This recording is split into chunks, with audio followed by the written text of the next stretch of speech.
Assalamualaikum warahmatullahi wabarakatuh. Perkenalkan saya Desvalia Rahma, NPM 19510202993 dari Perbankan Syariah kelas F. Di sini saya akan menjawab soal ujian tengah semester. Yang pertama, jelaskan tentang pasar modal syariah dan instrumen yang ada di dalamnya. Sertakan perbedaan dengan pasar modal konvensional. Yang pertama, pasar modal syariah. Pasar modal syariah adalah pasar modal yang menerapkan prinsip-prinsip syariah, yaitu larangan terhadap transaksi yang mengandung unsur ketidakjelasan. Lalu instrumen yang ada di dalamnya itu, yang pertama ada sekuritas aset atau proyek aset yang merupakan bukti penyertaan baik dalam bentuk penyertaan musyarakah maupun penyertaan mudharabah. Yang kedua, sekuritas utang atau penerbitan surat utang yang timbul atas transaksi jual beli atau merupakan sumber perdanaan bagi perusahaan. Yang ketiga, sekuritas modal. Sekuritas ini merupakan emisi surat berharga oleh perusahaan emiten yang telah terdaftar di dalam pasar modal syariah berbentuk saham.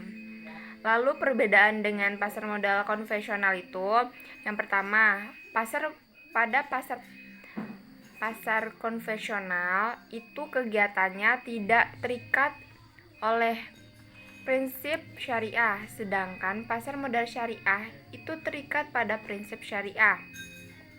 Dan pasar modal syariah itu didasarkan pada Al-Quran dan hadis, sedangkan pasar modal konvensional melalui Undang-Undang Nomor 8 Tahun 1995.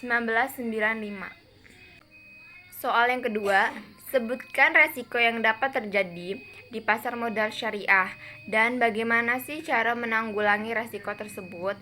Jadi resiko yang akan terjadi itu, yang pertama ada resiko daya beli, yang kedua resiko tingkat bunga, ketiga resiko bisnis atau resiko menurunnya kemampuan memperoleh laba, yang terakhir resiko pasar yang hampir semua harga di bursa efek mengalami kenaikan. Sebaliknya, apabila di pasar turun, saham-saham ikut pula mengalami penurunan.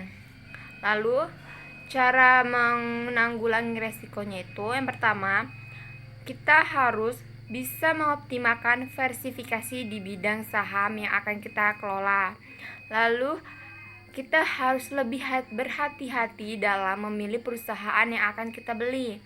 Dan kita harus bisa mengenal dan menganalisis sektor-sektor perusahaan yang nantinya akan kita kelola.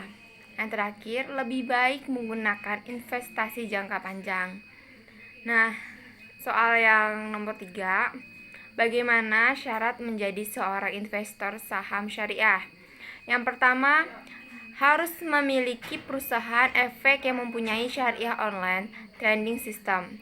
Yang kedua, membuka rekening efek syariah. Ketiga, pastikan Anda telah terkonfirmasi sebagai investor. Yang keempat, transfer uang untuk modal awal investasi serta install SOTS. Yang terakhir, kenali saham syariah yang diinginkan. Soal yang keempat, berikan pendapat Anda tentang pentingnya investasi dalam Islam. Menurut saya, berinvestasi dalam Islam itu sangat penting. Kenapa? Karena sangat dianjurkan di dalam Islam. Dengan berinvestasi juga kita bisa menyimpan harta kita dengan produktif dan aman. Seperti itu. Kurang lebihnya saya minta maaf. Saya akhiri. Wassalamualaikum warahmatullahi wabarakatuh.